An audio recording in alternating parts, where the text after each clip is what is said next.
ચાલો સ્ટાર્ટ કરીએ હવે ફટાફટ.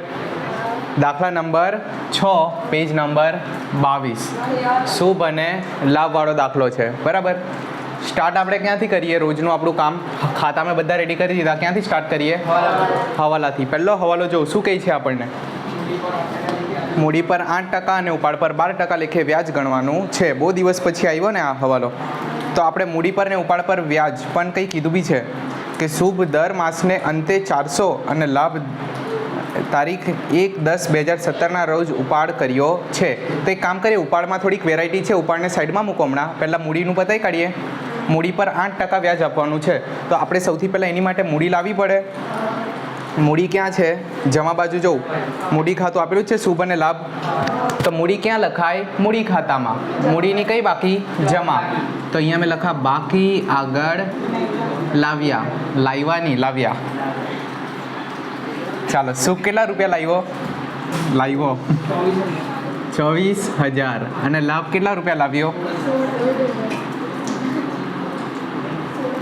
બરાબર. શુભ 24,000 લાવ્યો, લાભ 16,000. હવે આ લોકોને આપણે કેટલા ટકા વ્યાજ આપીએ? 8%. તો દુકાન શુભ અને લાભને આપશે. તો દુકાન માટે શું થઈ ગયો? ખર્ચો. એટલે આ નફા નુકસાન ખાતામાં લખાય કે નફા નુકસાન ફાળવણીમાં? તો એક લીટી છોડીને મેં લખતો છું મૂડી પર વ્યાજ 8% કાઉન્સમાં. શુભભાઈને આપણે આપીશું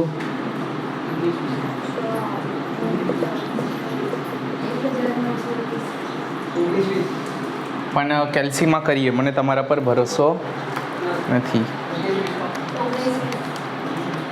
24,000 8%, 19,20 અને 16,000 8%, એટલે 12,80. ટોટલ કેટલા રૂપિયા વ્યાજ ગયું આપણું? 3200. બરાબર. 3200નો ટોટલ ખર્ચો. હવે આની એક જ અસર આપવાની, હવાલો છે એટલે એક અસર અહીંયા અને એક અસર મૂડીની નીચે, મૂડી પર વ્યાજ. આની ક્રોસ અસર અહીંયા આવે. તો અહીંયા આપણે લખીશું મૂડી પર વ્યાજ. 2400 વાળાને 1,920 રૂપિયા આપવાના છે અને આને 1,280. ચાલો, મૂડી પર વ્યાજ પત્યું. હવે ઉપાડ એ લોકોનું મેં તમને પહેલાં જ કીધેલું. ઉપાડ છે ને, એક જણો એવો હોય કે જે બહુ પૈસાવાળો હોય, એને આખા વર્ષમાં દર મહિને પૈસાનું કામ નથી. એક જ વાર આવશે અને એક સામટા પૈસા ઉપાડીને ઘરે જતો રહેશે. વર્ષમાં 1-2 વાર જ આવે માણસ. અને એક જણ એવો હોય કે જે છે ને દર મહિને ઉપાડ કરે. તો બંનેની ગણતરીમાં કંઈ ફેર થાય? જે દર મહિને ઉપાડ કરતો હોય ને એનામાં ખબર પેલું પદ લાગે, મેં પહેલાં જ વાત કરેલી 78, 72 કાં તો 66 વાળું. તો આનામાંથી કોણ કેવી રીતે ઉપાડ કરતું છે? ચેતને જવાબ આપવાના છે મને બધા. ચેતન, શુભ કેવી રીતે ઉપાડ કરતો છે? એટલે શુભ શું કહે કે ખબર કે જેમ આપણું વર્ષ ચાલુ થશે ને તો દર મહિનાના છેલ્લા દિવસે હું આવીશ અને 400 રૂપિયા લઈને જતો રહીશ. તો શુભ બંધાઈ લીધેલું છે એણે આપણી પાસે ઉપાડનું.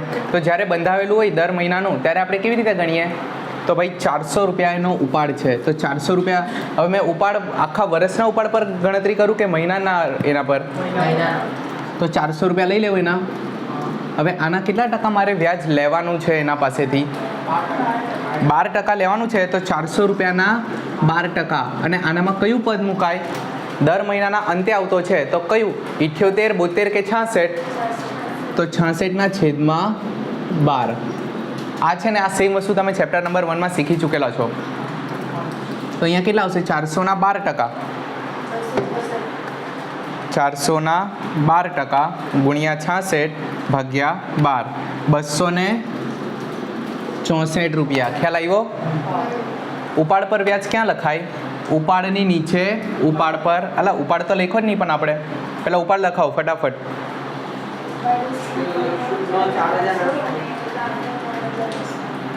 શુભનો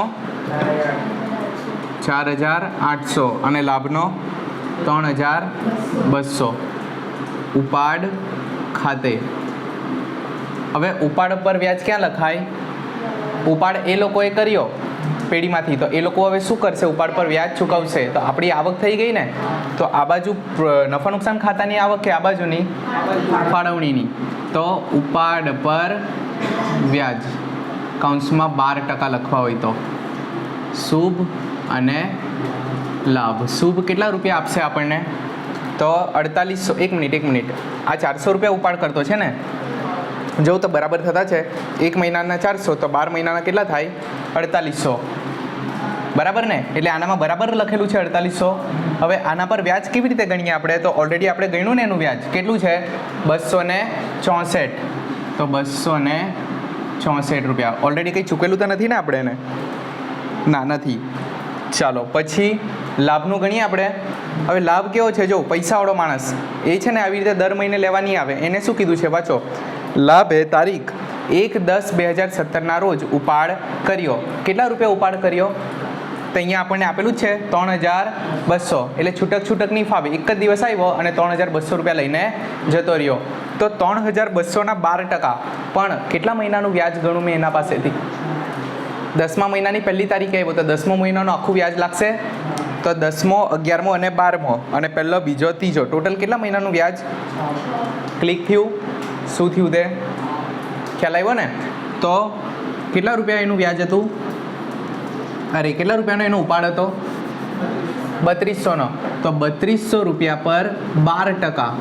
પણ આખા વર્ષનું લેવું મેં તો ગુણ્યા 6/12 એટલે કેટલા? 100 ને, બરાબર છે? ચાલો તો અહીંયા મેં લખી દઉં લાભમાં 100 ને ટોટલ કેટલા રૂપિયા? 264 વત્તા 100 ને 400 ને આટલા રૂપિયાની આવક થઈ. તો આની ક્રોસ અસર ક્યાં આપવાની? મૂડીની નીચે મૂડી પર વ્યાજ, ઉપાડની નીચે ઉપાડ પર વ્યાજ. પેલા પાસેથી કેટલા લેવાના? 264 રૂપિયા અને પેલા પાસેથી 192. ચાલો પહેલો હવાલો થઈ ગયો આપણો, ટીક કરી દો. હવે કોણ છે? રૂપિયા 10,000નો ઉધાર વેચાણની નોંધ કરવાની બાકી છે તથા માર્ચ 2018ની વેચાણ નોંધનો સરવાળો ભૂલથી 2000 વધુ ગણ્યો છે. હવે બંને વસ્તુ અલગ અલગ છે. એક તો આપણે શું કર્યું? ઉધાર વેચાણ છે ને લખ્યું જ નહીં અને એક બાજુ સરવાળો છો ગણ્યો. હવે પહેલાં છે ને આખી પ્રોસેસ સમજો, કામ કેવી રીતે કરે અકાઉન્ટ. બરાબર? મેં સ્ટોરી આખી સમજાવું પછી મને જવાબ આપજો. બરાબર? પહેલાં તો આપણે ઉધાર વેચાણ કર્યું. બરાબર?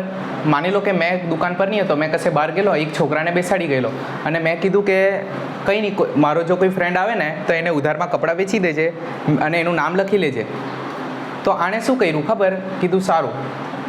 મેં ગયો અને એણે ઉધાર વેચાણ કર્યું. કેટલાનું ઉધાર વેચાણ કરેલું છે? જો 10,000નું. અને એણે નોંધ કરવાની બાકી રાખી. તો 10,000નું ઉધાર વેચાણ રહી ગયું. એટલે કઈ જગ્યાએ પ્લસ કરવાનું રહી ગયું? એક તો વેચાણનું લિસ્ટ બનાવતો હતો ને મેં કે ટોટલ કેટલાનું માલ વેચાયો, તો વેચાણમાં બી પ્લસ કરવાનું બાકી છે. પ્લસ પેલો પૈસા હવે દેશે ને મને, 10,000ના કપડાં લઈ ગયો તો ભવિષ્યમાં એ પૈસા નથી આપી ગયો તો ઓબ્વિયસલી પછી એ મારો દેવાદાર બની ગયો. તો દેવાદારોની લિસ્ટમાં બી એનું પ્લસ કરવાનું બાકી ને. યાદ રાખજો હંમેશા, ખરીદી સાથે લેણદાર સંકળાયેલો હોય અને વેચાણ સાથે દેવાદાર કનેક્ટ જ હોય. એટલે એકમાં લખવાનું ભૂલી ગયા એને મતલબ માની જ લેવાનું કે આનામાં બી લખવાનું રહી જ ગયેલું હશે. તો આ બે જગ્યાએ ભૂલી ગયા આપણે. વેચાણ કર્યું 10,000નો માલ, મેં નહીં તો પહેલાં વેચાણ કર્યું તો વેચાણમાં બી પ્લસ કરવાનું ભૂલી ગયો અને દેવાદારમાં બી પ્લસ કરવાનું ભૂલી ગયો. બરાબર? પણ પછી આગળની લીટીમાં જો શું કીધું? તથા એટલે કે પછીથી માર્ચ 2018ની વેચાણ નોંધનો સરવાળો ભૂલથી 2000 વધુ ગણ્યો. એટલે મેં પાછો એ જ છોકરો, મેં કીધું કે એક કામ કર, કંઈ વાંધો નહીં, તું છે ને આપણે પહેલા દિવસથી લઈને છેલ્લા દિવસ 12 મહિનામાં ટોટલ કેટલાનું વેચાયું ને પહેલાંથી આખી લિસ્ટ બનાવ અને કેલ્સી પર ટોટલ કરીને લાવ કે ટોટલ કેટલાનું વેચાણ આપણો છે. એટલે વેચાણ નોંધ હતી ને, મેં એનો સરવાળો કરવા કીધો એને. મેં કીધું કરી આવો. તો એ ડોબાઈ શું કર્યું? વધુ ગણ્યો કે ઓછો ગણ્યો? 2000 વધારેનો ગણી લીધો. એટલે વેચાણ એણે 2000 વધારેનું બતાવી દીધું છે. તો હવે મને કહો એને કઈ જગ્યાએ ભૂલ કરી છે? ખાલી વેચાણ જ વધારે ગણેલું છે કે દેવાદાર બી વધારે ગણી લીધા છે? ખોટી વાત. પહેલામાં તો આખો ને આખો વ્યવહાર જ નોંધવાનો ભૂલી ગયેલો. બરાબર? વેચાણની અલગ નોટ હોય, વેચાણ અલગ જગ્યાએ લખાય અને દેવાદાર અલગ નોટમાં લખાય. બરાબર? તો જ્યારે આખું જ ભૂલી જાય ત્યારે અહીંયા બી ભૂલી જાય ને અહીંયા બી ભૂલી જાય. પણ કોઈ એક નોટમાં જો ખાલી સરવાળાની ભૂલ કરે તો એવું જરૂરી છે કે મેં આનો સરવાળો ઓછો ગણો તો ઓટોમેટિક ત્યાં બી સરવાળો ઓછો, અરે અહીંયા 2000 વધારે ગણી લીધા મેં તો ત્યાં બી ઓટોમેટિક 2000 વધી ગયા હશે. મેન્યુઅલી કામ છે ને આ તો. સરવાળો કરતો હતો, કેલ્સી લીધું ને વેચાણને જોતો હતો, આટલા આટલા એવી રીતે પ્લસ પ્લસ કરતો હતો, એનામાં 2000 એણે શું કરી દીધા, વધારેના લઈ લીધા વેચાણમાં. તો એનો મતલબ એવો છે કે વેચાણમાં તું એ ભૂલ કરી, ભૂલથી વધારેના 2000 ગણી લીધા તો તું એ દેવાદારમાં બી જઈને 2000ના વધારે જ લીધા હશે. આ તો બાય મિસ્ટેક વેચાણ વધી ગયું. ખ્યાલ આવ્યો? આની એક જ અસર. ખ્યાલ આવ્યો? એટલે બંનેમાં ડિફરન્સ શું છે ખબર પડી? પેલામાં આખો ને આખો વ્યવહાર જ ભૂલી ગયો તું લખવાનો. માલ વેચો 10,000નો મારી ગેરહાજરીમાં, મેં તને કીધેલું લખજે, પણ તું આખો ને આખો વેચાણ નોંધનો વ્યવહાર જ લખવાનો ભૂલી ગયો. એનો મતલબ કે વેચાણ બી ભૂલી ગયો અને દેવાદારમાં બી ભૂલી ગયો. બંને જગ્યાએ પ્લસ કરવા પડશે હવે 10,000. પણ પછીથી શું થયું, જ્યારે ટોટલ મારવા કીધું ને ત્યારે એક પર્ટિક્યુલર એક જ પાનું હતું વેચાણ નોંધનું. મેં કીધું આનું ટોટલ કર તો વેચાણ નોંધનો સરવાળો કર, તો એને સરવાળો કરતાં કરતાં 2000નો વધારેનો સરવાળો ગણી લીધો. તો હવે આને છે ને જરૂરી છે કે દેવાદારમાં બી એણે વધારેનો જ કર્યો છે. દેવાદારના પાના પર એણે શું કર્યું, આપણે તો ખાલી એને કયું પાનું આપેલું ટોટલ કરવા માટે, તો આની કેટલી અસર ખાલી આપવી પડશે હવે, ખાલી વેચાણમાં જ 2000 વધારે ગણેલા છે. બરાબર? ખ્યાલ આવ્યો બંનેમાં શું ડિફરન્સ હતો? તો હવે આપણે બંનેમાંથી એક એક કરીને લઈએ. સૌથી પહેલાં કોને લઈએ? 10,000નું જે વેચાણ કરેલું. ખ્યાલ આવ્યો? તો આ બધા માટે આપણને વેચાણ તો જોઈએ ને, વેચાણને શોધીને લાવો. કેટલો છે વેચાણ? મૂડીની નીચે 2 લાખ. તો અહીંયા મેં લખતો છું વેચાણ 2 લાખ. ખ્યાલ આવ્યો? હવે શું થયું છે, 10,000નો મેં એને કીધેલું તું ભાઈ લખજે, પણ હવાલામાં શું કીધું છે જો, રૂપિયા 10,000ના ઉધાર વેચાણની નોંધ કરવાની બાકી છે. કેટલા ઉધાર વેચાણની નોંધ કરવાની બાકી છે? 10,000ની. એનો મતલબ આ 2 લાખમાં પહેલાં 10,000નું વેચાણ લખેલું છે કે નથી લખેલું? તો આપણે શું કરી દઈએ હવે? પ્લસ. તો પ્લસ નહીં નોંધેલ વેચાણ મેં શોર્ટમાં લખતો છું 10,000. તો હવે ટોટલ વેચાણ કેટલાનું થઈ ગયું? બરાબર. અને વેચાણ ભૂલી ગયો તો એનો મતલબ કે વેચાણ બી ભૂલી ગયો અને બીજા કોનામાં ભૂલી ગયો? તો દેવાદારને શોધીને લાવો. અને હા, હવે જો આ લોકોએ કેટલા એક પછી એક ટ્વિસ્ટ ફેંકેલા છે. સામાન્ય છોકરોએ જો આ છે ને, તમે પહેલી વાર જોવા જવાના છો આ શબ્દો, બરાબર? કશે નોંધ કરીને લખી દેજો. દેવાદાર અને લેણદાર આ શબ્દ છે ને એ લોકોએ સ્પષ્ટ લખ્યા જ નથી, એને ઘુમાઈ ફિરાઈને શબ્દો આપ્યા એટલે છોકરો ગૂંચવાઈ જાય. મેં તમને એટલું કીધેલું, તમને યાદ છે કે આપણે ક્યાંથી કપડાં લાવીએ અને ક્યાં વેચીએ? ઉપર ધ્યાન, બહુ ઇમ્પોર્ટન્ટ વસ્તુ કહેતો છું. આપણે સુરતથી કપડાં લાવીએ અને બારડોલીના ગ્રાહકોને વેચીએ. સુરતના મોટા વેપારીઓ પાસેથી કપડાં લાવીએ અને બારડોલીના નાના નાના ગ્રાહક લોકોને વેચીએ. તો કોણ દેવાદાર બને અને કોણ લેણદાર બને? મેં કીધું કે મેં કપડાં લઈ જાઉં, સુરતવાળો લેણદાર અને બારડોલીવાળો દેવાદાર. કેમ? કારણ કે સુરતના વેપારી આપણે કપડાં લાવ્યા તો એ લોકો પૈસા માંગશે ને ભવિષ્યમાં કે ભાઈ તું ઉધાર લઈ ગયેલો કપડાં, તો એ લોકો પૈસા લેશે તો એ બનશે લેણદાર. આ લોકો પૈસા દેશે તો આ લોકો બનશે દેવાદાર. તો વેપારીઓ શું કહેવાય? દેવું માથા પર. અને આ લોકોને શું કહેવાય? લેણું. બરાબર? ચાલો, બહુ સારું થયું, પહેલાં જ એનામાં ખબર પડી ગઈ. અહીંયા જો દેવાદાર અને લેણદાર. તો ભાઈ દેવાદાર એટલે કોણ? સુરત કે બારડોલી? દેવાદાર એટલે દેવાદાર એટલે એવો વ્યક્તિ જે પૈસા દેશે, લેણદાર એટલે એવો વ્યક્તિ જે પૈસા લેશે. તો દેવાદાર એટલે ગ્રાહક કે વેપારી? તો મેં અહીંયા લખતો છું ગ્રાહક. અને ગ્રાહક એટલે દેવું કે લેણું? અહીંયા લખી દો લેણું. આ બધા એકબીજાના છે ને સમાનાર્થી શબ્દો છે, બરાબર, અકાઉન્ટની ભાષામાં. હવે લેણદાર એટલે ગ્રાહક કે વેપારી? તો ગ્રાહક, લેણદારનો મતલબ જ થાય વેપારી. અને વેપારી એટલે દેવું કે લેણું? દેવું. હવે મને એક વસ્તુ કહો, કાં તો એ લોકો છે ને આ 2 શબ્દો આપશે, કાં તો આ 2 શબ્દો આપશે, કાં તો આ 2 શબ્દો આપશે. બરાબર? હવે આપણને કોની જરૂર છે હમણાં? આપણે આ 10,000ને પ્લસ કર્યા, અહીંયા હજુ આપણે દેવાદારને પ્લસ કરો કે, પણ એ લોકોએ દેવાદાર શબ્દ આપ્યો આપણને. એ લોકોએ કાં તો ગ્રાહક વેપારી કીધું હશે, કાં તો દેવું લેણું કીધું હશે. તો જો દેવાદાર એટલે કે લેણું, કોઈ લેણું છે આપણી પાસે 48,000. ખ્યાલ આવ્યો આ લોકો કેવી રીતે ફેરવશે? આ હાસ્યામાં લખી લો, આ ગોલ ગોલ નહીં કરતા પણ હાસ્યામાં લખી લો હમણાં જ. કાં તો મેં છે ને બધા દાખલાની નીચે છે ને આવી રીતે બોક્સ બનાવેલા છે. જો આ બોક્સ સ્પેશિયલ એના માટે જ છે કે કંઈ બી ઇમ્પોર્ટન્ટ હોય ને તો આ બોક્સમાં લખવાનું. પેમ્પલેટ નથી? લખી કાઢ ને તો હાલા લખી કાઢ, બધું નહીં યાદ રહી. તું કાં? ચાલો સારું છે, વાંધો નહીં. લખ્યું?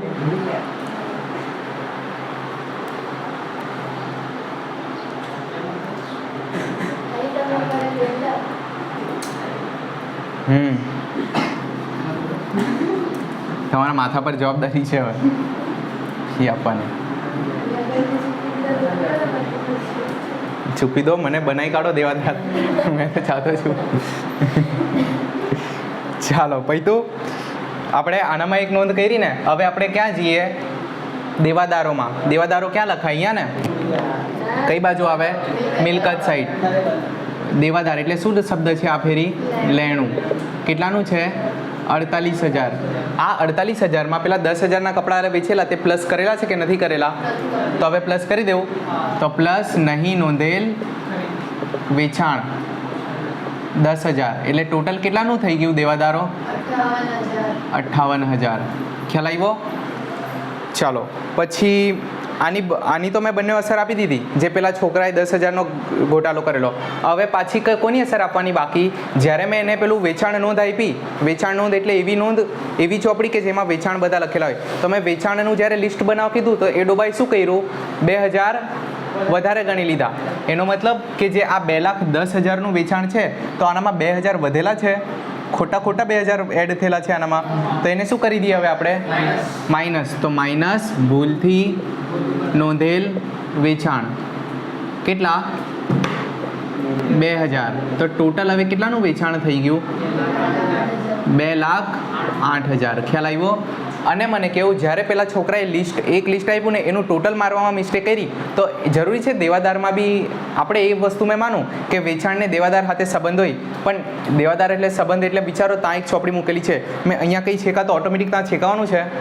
મેં એક નોટમાં ભૂલ કરે તો ઓટોમેટિક બીજી નોટમાં ભૂલ થવાની છે ના. તો હવે આની કેટલી અસર આપવી પડશે? ખાલી ભાઈ તું અહીંયા ભૂલ કરી તો ખાલી અહીંયા સુધારી લીધી, ત્યાં થોડી કંઈ જરૂરી છે અહીંયા ભૂલ થયેલી એટલે ત્યાં બી થયેલી જોઈ.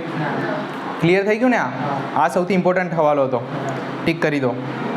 અહીંયા હવાલા નંબર 2 બી કમ્પ્લીટ. હવાલા નંબર 3 પર આવો. જો શું થયેલું છે? ₹2,000ની વધારાની ગાલખાદ માંડી વાળો અને 5% ગાલખાદ અનામતની જોગવાઈ કરો. આ વધારાની ગાલખાદ માંડી વાળો એટલે જો તો ગયા વર્ષે કેટલી હતી? ગાલખાદ નામનો કોઈ શબ્દ પ્રાણી દેખાતું છે? નથી. ચાલો કંઈ વાંધો નહીં. આપણી પાસે કેટલા રૂપિયા દેવાદારો પાસેથી લેવાના છે આપણે? 58,000. અને એમાં કીધું છે કે 2,000ની વધારાની ગાલખાદ માંડી વાળો એટલે ગયા વર્ષે જેટલી માંડી વાળેલી ને ગાલખાદ એના કરતાં કેટલી વધારે? 2,000ની. પણ મને ખબર નહીં, અહીંયા ગાલખાદ ગયા વર્ષની નથી દેખાતી કોઈ.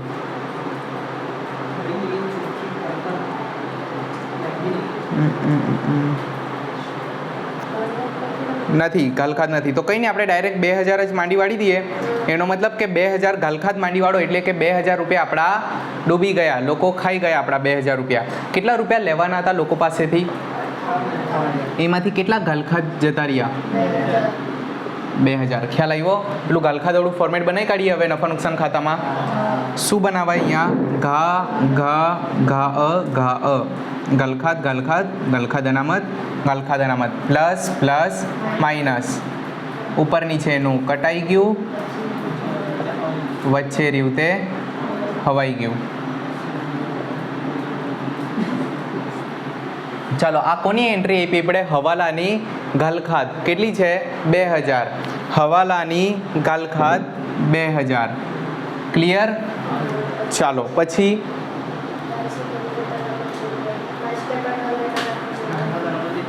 જો 58,000 રૂપિયા લેવાના હતા દેવાદારો પાસેથી, એમાંથી 2,000 રૂપિયા આપણા લોકો ખાઈ ગયા. કેટલા રૂપિયા હજુ લેવાના બાકી છે?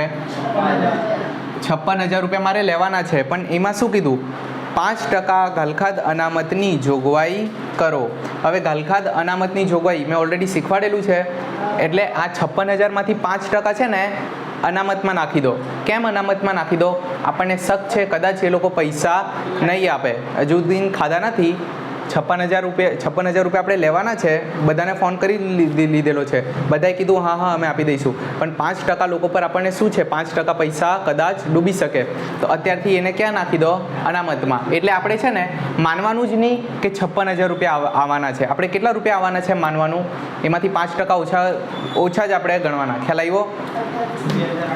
તો -5%, કાં તો ખાલી ઘાલખાદ અનામત લખી દઈએ, માઇનસ ઘાલખાદ અનામત. 56,000ના 5% કેટલા થાય? પાક્કું? તો -2800.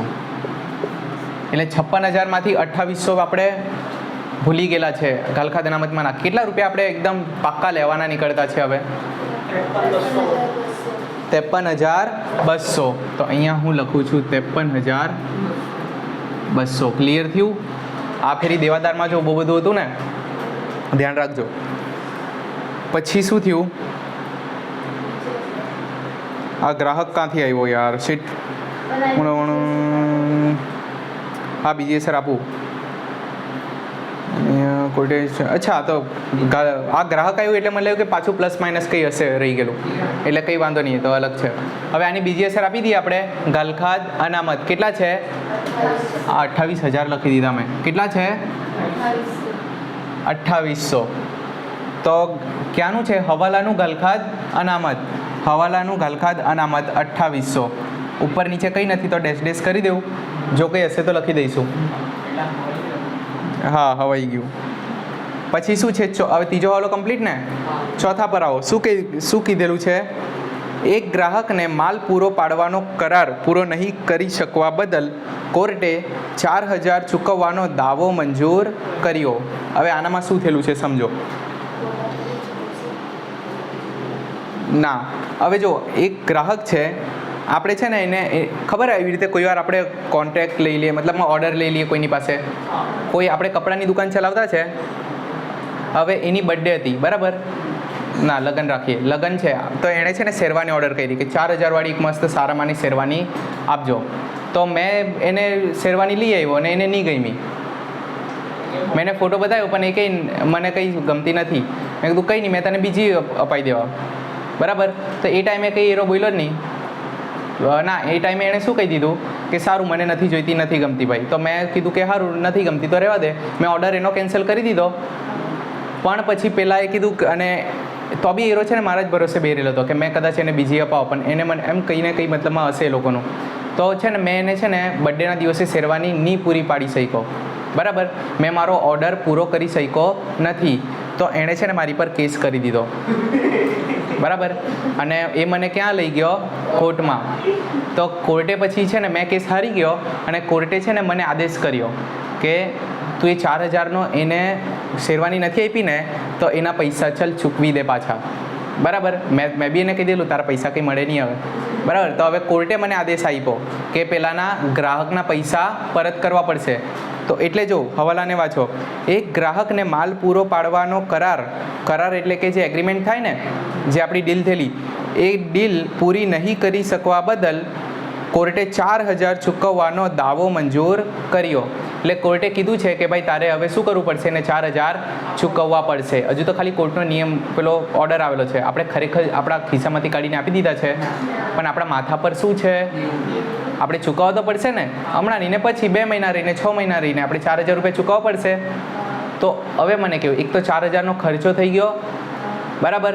તો એક તો નફા નુકસાન ખાતામાં જતો રહેવું. ચૂકવવા પાત્ર દાવો, ચૂકવવા પાત્ર દાવો કેટલાનો? 4,000નો ખર્ચો થઈ ગયો મારો, પ્લસ માથા પર 4,000ની જવાબદારી.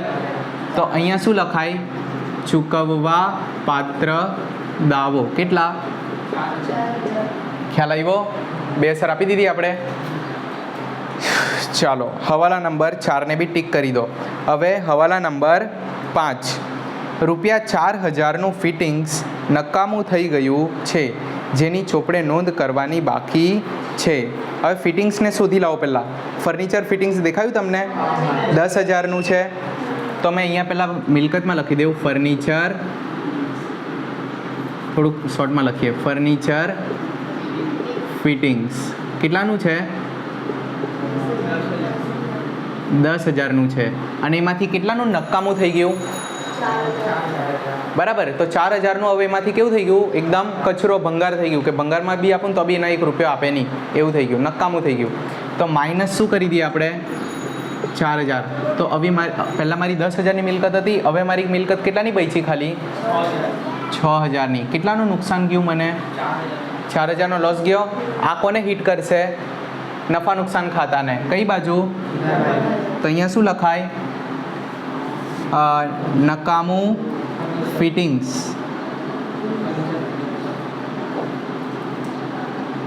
કાં તો ખાલી ફિટિંગ્સ ખાતે લખો તો બી ચાલે. ફિટિંગ્સ ખાતે કેટલા?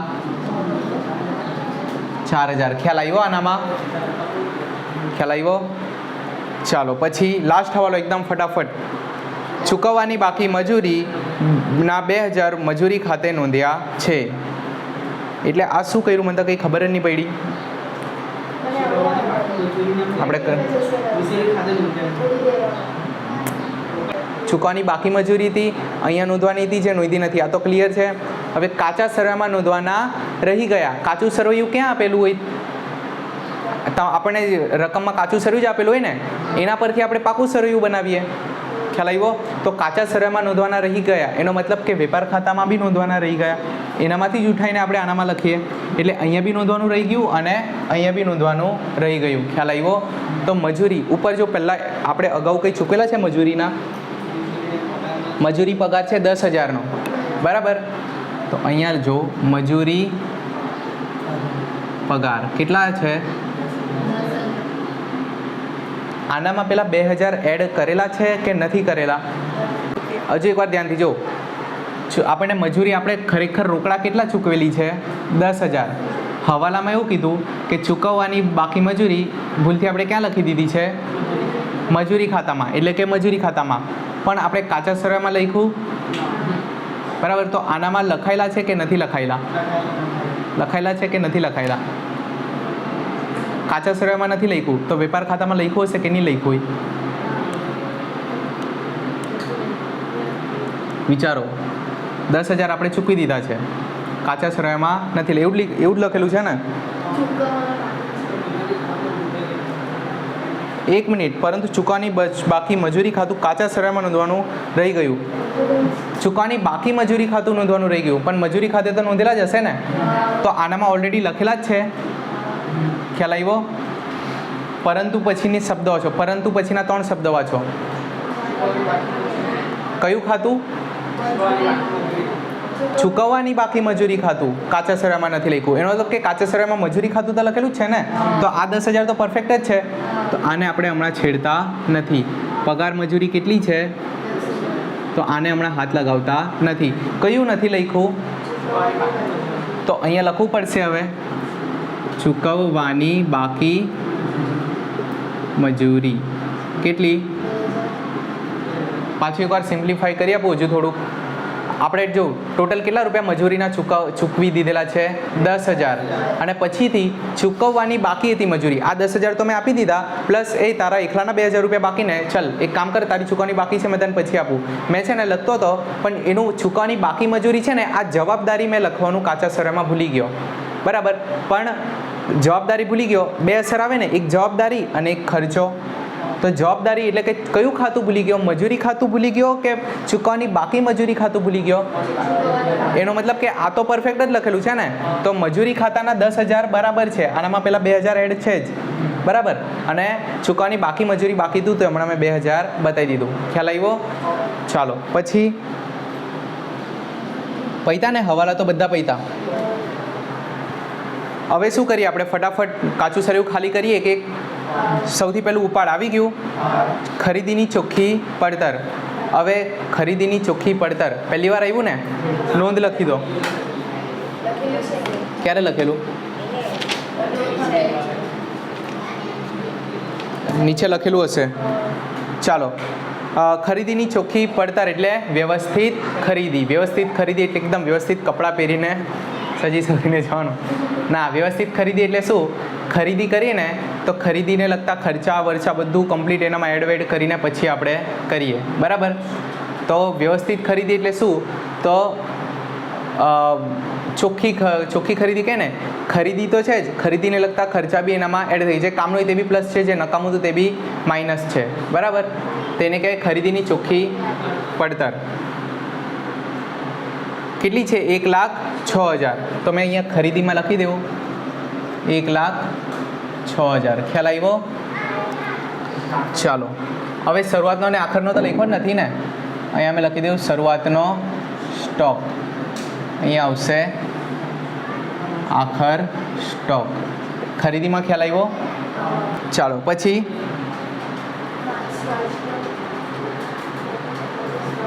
હા, માલ સ્ટોક કયો છે? આયરો પહેલી તારીખનો કે છેલ્લી તારીખનો? છેલ્લી તારીખનો. ક્યાં લખું મેં? આ બાજુ કે ડાયરેક્ટ ત્યાં? આ બાજુ નહીં લખાય, ખબર ને? જ્યારે એક જ અસર આપવાની તો ક્યાં જવાનું? મિલકત લેણામાં. આખર સ્ટોક કેટલાનો? 28,000. ચાલો, એની નીચે શું છે? લેણું આવી ગયું, મજૂરી પગાર આવી ગયું, વેપાર ખર્ચ બાકી છે. વેપાર ખર્ચ એટલે વેપાર ખાતામાં, બરાબર ને? નફા નુકસાન ખાતામાં વેપાર ખર્ચ કેટલો છે? 16,000. મકાન બાકી છે ને? હા, બાકી છે. એટલે મકાન કેટલાનું મકાન છે આપણી પાસે? બહુ સસ્તું છે. પછી ફર્નિચર આવી ગયું. ઓફિસ સાધનો. ઓફિસ સાધનો એટલે શું કહેવાય? ઓફિસમાં સાધન પડેલા છે, સ્ટેપલર પડેલું છે, પેલું હેવીવાળું, પછી એક વોટરનું એક મશીન લાગેલું છે, વોટર પ્યુરિફાયર, હજુ શું લાગેલું છે? નાના મોટા સાધન પડેલા છે, બરાબર. ટેબલ ખુરશી, કંઈ બી મતલબમાં કોઈ બી સાધન હોઈ શકે. તો એક રીતે મિલકત જ કહેવાય ને. તો અહીંયા લખીશું ઓફિસ સાધનો ખર્ચ. એમ કે કેટલાના છે? 4,000. પછી પેકિંગ સામગ્રી સ્ટોક. પેકિંગ સામગ્રી સ્ટોક એટલે ખર પેકિંગ માટે થેલી આવે, સેલોટેપ બી પેકિંગ માટે, પેલા બોક્સમાં પેક કરીને આપણે જો એ રીતે બધું પેકિંગને સામગ્રીને લગતો સ્ટોક પડે છે. કોઈ બી સ્ટોક આપણી માટે શું કહેવાય? દુનિયાનો કોઈ બી સ્ટોક હોય આપણી પાસે મિલકત જ કહેવાય. તો પેકિંગ સ્ટોક એ બી 4,000નો છે. ચાલો, પછી રોકડ ગલ્લામાં પડેલી છે મિલકત. રોકડ સિલક. આજે બહુ અંધારું દેખાતું છે ને બધું. 2,000. કાલથી આપણે કામ કરીએ, બપોરે રાખીએ ડાયરેક્ટ 3 વાગ્યાનું. 3, 4 આ જ સારું છે. આ અંધારું થઈ જતું છે એટલે બીજું કંઈ નહીં. હજુ શિયાળો આવશે ને તો જલ્દી અંધારું થશે, વિડીયો ક્વોલિટી બગડી જાય. 4 વાગ્યાનું રાખીએ. 4 વાગ્યાનું તો ચાલે ને? સારું, એ પછી નક્કી કરીએ હમણાં. ચાલો, મૂડી ખાતું આવી ગયું. વેચાણ. પછી દેવું. દેવું ભાઈ, દેવું એટલે દેવાદાર નહીં હોય, દેવું એટલે લેણદાર.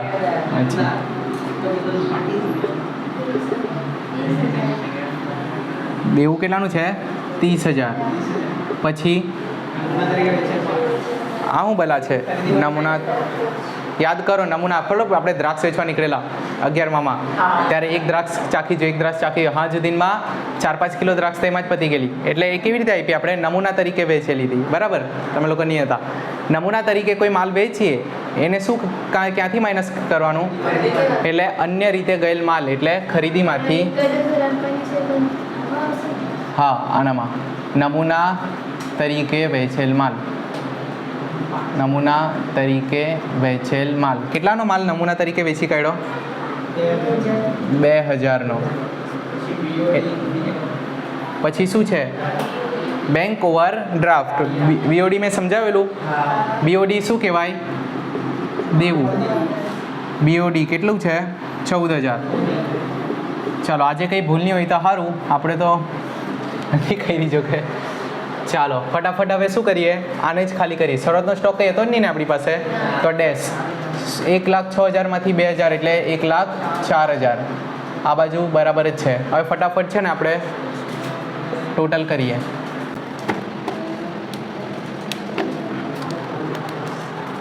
અહીંયા 2,08,000. અહીંયાનું તો વધારે નથી ને? અહીંયાનું જ વધારે ના નથી 2 લાખ. તો અહીંયા બી 2,08,000. એમાંથી આ બંને માઇનસ તો 2,08,000 માઇનસ 1,04,000 માઇનસ 10,000 94,000. આને શું કહેવાય? આજે આવ્યું તે કાચો નફો. બરાબર ને ચેતન? કાચો નફો. અહીંયાથી લેન્ડિંગ ક્યાં થાય એની? નફા નુકસાનમાં 94,000. ખ્યાલ આવ્યો? ચાલો પછી અહીંયાનું ટોટલ. અહીંયા બીજું તો કોઈ છે જ નથી ને? તો અહીંયા આપણે ટોટલ કરીએ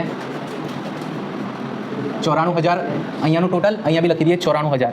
એમાંથી આ બધા ખર્ચા માઇનસ કરીએ અને બહાર કાઢવાનો બાકી ના જો 2,000 પ્લસ 2,800 એટલે કેટલા આવશે? 4,800. આ 94,000માંથી આ બધાને માઇનસ કરીએ તો 94,000 માઇનસ 4,800 માઇનસ એ ટોટલ 65,200. આને શું કહેવાય? તો અહીંયા લખીએ આપણે ચોખ્ખો નફો. બરાબર?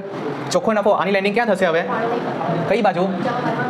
ચોખ્ખો નફો કેટલો છે? 65,200. તો 65,200 કોઈ બહાર કાઢવાનું બાકી નથી ને?